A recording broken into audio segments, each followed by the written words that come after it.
This is Woodside Church Kids.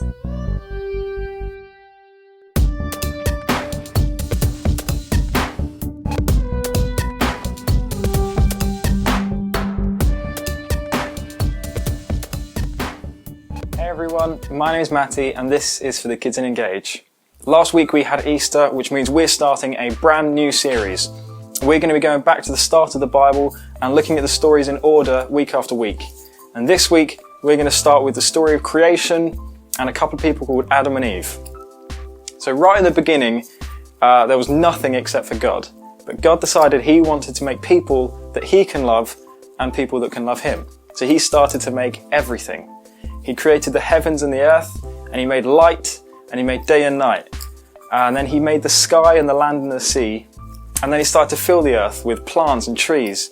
And then he put some lights in the sky with the sun and the moon and the stars. And then he put birds in the sky and fish in the oceans, and created all kinds of animals to fill the earth. And then he finally made human beings, and he looked at everything that he had made and said, "This is very good." God created the whole earth just so that he could love the humans in it and so that he could get the humans to look after everything that he'd made. So God made the first man and he called him Adam, and he put him in this perfect garden called Eden.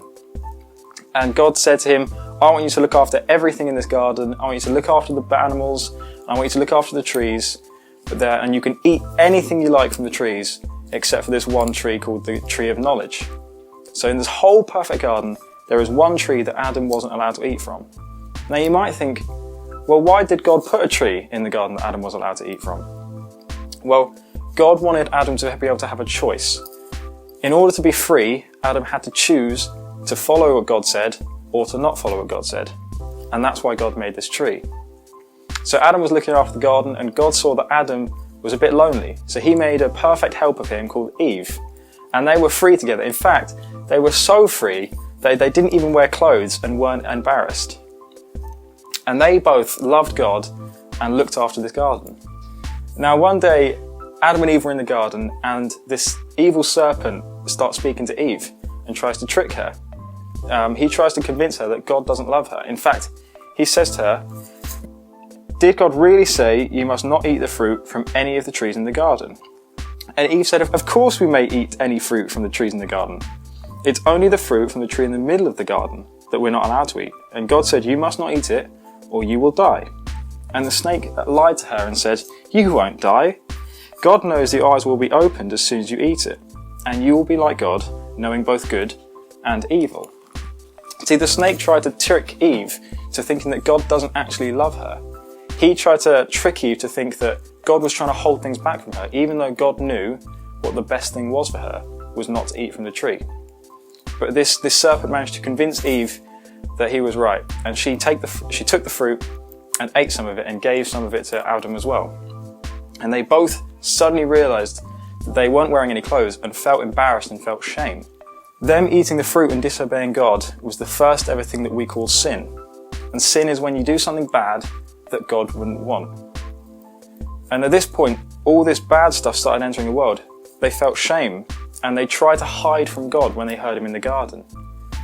And the first question God ever asks in the Bible was, "Adam, where are you?" Which is just a very sad question. This is the first time that God has been separated from the people that he made and the people that he loved. So God finds the couple and says, "Did you eat from the tree?" And Eve says, Adam says, "Eve made me do it." And then Eve says, "Well, the snake made me do it." But God wasn't happy. They had chosen not to listen to him and not to listen to his best plan for them. He knew that this tree wasn't good for them, and they ate from it anyway.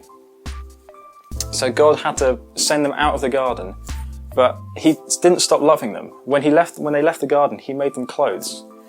And as soon as they left, he made a special rescue plan for them, where they could be reunited with him again.